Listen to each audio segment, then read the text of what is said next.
1995년 1월 17일 매그니튜드 7.3의 효고현 지진 발생. 진원이 도시 직하였기 때문에 사망 행방불명자 앞에서 6,437명, 전파 가옥 10만 4,906채, 전소 가옥 7,036채에 이르는 큰 지진 피해가 발생했습니다. 한신 아와지 대지진 재해입니다. 지금 수도권에도 직하를 진원으로 하는 매그니튜드 7도 정도 규모의 지진에 대한 우려가 높아지고 있습니다. 일본은 세계 유수의 지진 다발국. 전 세계에서 발생하는 매그니튜드 6 이상의 지진 중 무려 20%가 일본 주변에서 발생하는 것으로 알려져 있습니다. 지진의 다발지대는 지구 표면을 덮고 있는 복수의 플레이트 경계 부근과 거의 일치합니다. 플레이트는 딱딱한 널판 형상의 안반으로 연간 수센티미터의 속도로 조금씩 움직이고 있습니다. 플레이트끼리 부딪히는 부근에는 강한 힘이 작용합니다. 이 힘에 의해 지진이 발생하는 것입니다. 일본의 주변에서는 2개의 바다 쪽 플레이트가 2개의 육지 쪽 플레이트 방향으로 1년에 수 센티미터의 속도로 움직이고 있습니다. 수도 및 그 주변 지역은 남쪽에서 밀어닥치는 필리핀해의 플레이트가 북미 플레이트의 아래로 가라앉고 그 아래로 동쪽으로 다가오는 태평양 플레이트가 가라앉는 복잡한 구조로 되어 있어 지진 활동도 활발합니다. 수도권에서는 활성 단층에서 일어나는 지진이나 필리핀의 플레이트가 태평양 플레이트의 아래로 가라앉아 발생하는 지진이 상정되어 있어 어디서든 매그니튜드 7도의 지진이 발생할 수 있다고 되어 있습니다. 간토 지방의 지진의 역사를 되돌아보면 갤로쿠 간토 지진, 다이쇼 간토 지진 등 사가미 트로프에서 발생하는 매그니튜드 8도의 지진에 더해서 매그니튜드 7도의 지진이 간토 직하에서 다수 발생하고 있는 것을 알 수 있습니다. 사가미 트로프 연도의 지진에는 일정한 주기성이 있는 것에 비해서 내륙 직하의 매그니튜드 7도의 지진이 언제 어디서 발생할지 잘 알 수가 없습니다. 다시 말하면 수도 직하에서는 언제 대지진이 발생해도 이상하지 않다는 것입니다. 수도권에 한정되지 않고 내륙 직하의 지진은 일본 전국 어디에서나 발생합니다. 과거 30년간을 한정해서 보아도 사망자를 동반하는 피해가 나온 내륙 직하 지진은 이만큼 발생하였습니다. 생활권의 직하로 발생하는 지진 때문에 지상을 덮치는 흔들림은 엄청납니다.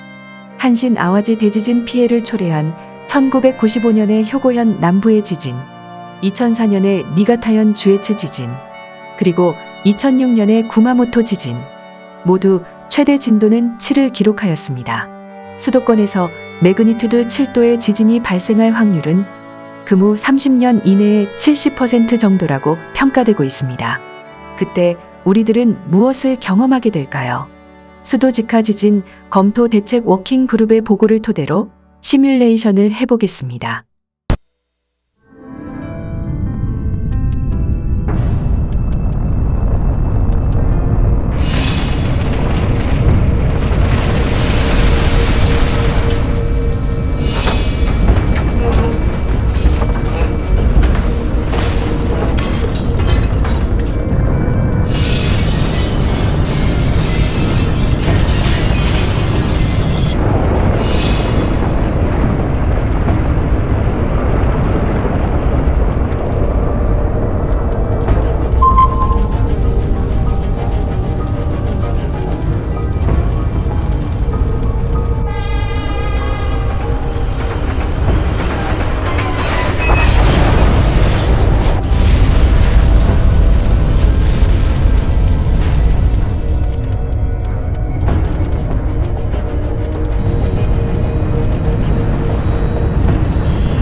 수도 직하 지진의 특징의 하나는 도심부를 둘러싸듯이 분포하고 있는 목조주택 밀집 시가지 등 내진 설계가 안 되어 있는 노후화된 목조 가옥이나 빌딩을 중심으로 흔들림에 의한 파괴와 붕괴가 다수 발생을 하게 됩니다.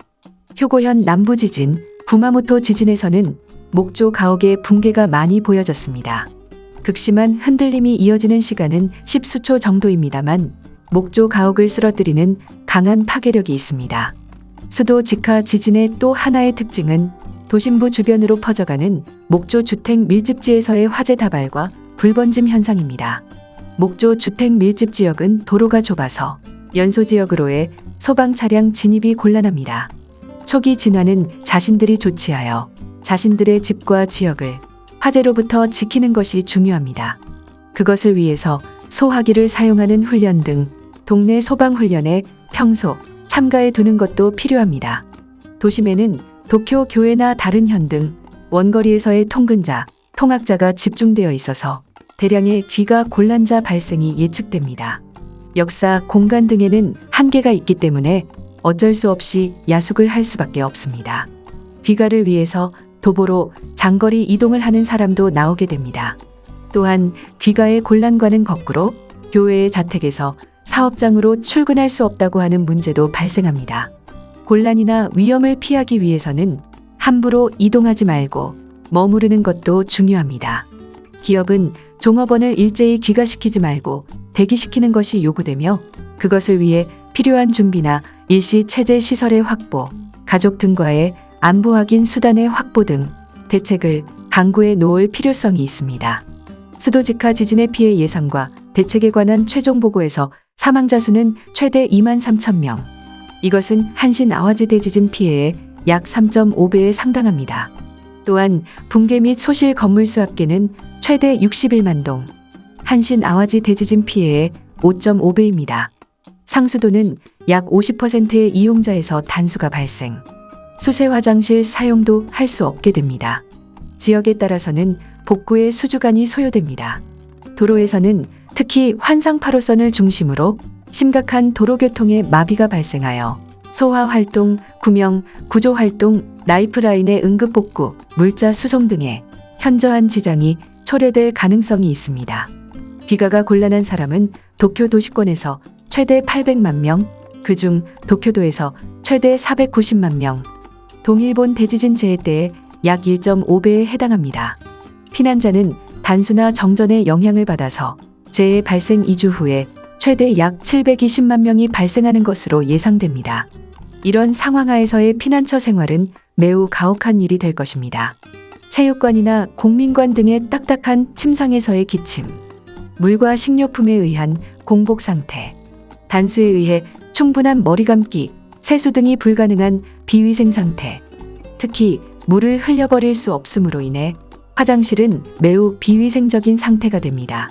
피난소에서는 프라이버시를 확보하는 것이 어려워서 몸과 마음이 모두 아주 혹독한 생활이 계속될 겁니다. 수도 직하 지진에서 일본이 입는 경제적 피해는 약 95조 엔으로 거의 일본의 국가 예산의 필적, 생산 서비스 저하의 피해로 한정하면 경제적 손실은 남해 트로프의 거대 지진 이상이 됩니다. 피해 예상은 일본에 있어서 아주 심대하고도 심각한 일입니다. 그러나 금우적절한 대책을 세우면 피해를 크게 줄이는 것도 가능합니다. 예를 들면 흔들림에 의한 전파 건물 수는 내진화율을 현재의 79%에서 90%로 올리는 것으로 약 60%까지, 내진화율이 100%에서는 약 20%까지 줄이는 것이 가능합니다.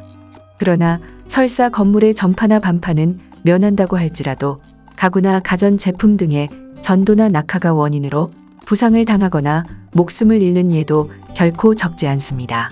주택 안에서의 안전 확보를 위해 가구 등을 전용 기구나 금구를 사용하여 고정시켜 놓는 것이 필수입니다. 지진 화재와 관련해서는 감전 차단기의 설치나 가정용 소화 기구를 설치하고 화재 방지 훈련의 실시 등 화재 방지 대책을 강화해가면 그 피해를 극적으로 줄이는 것이 가능합니다.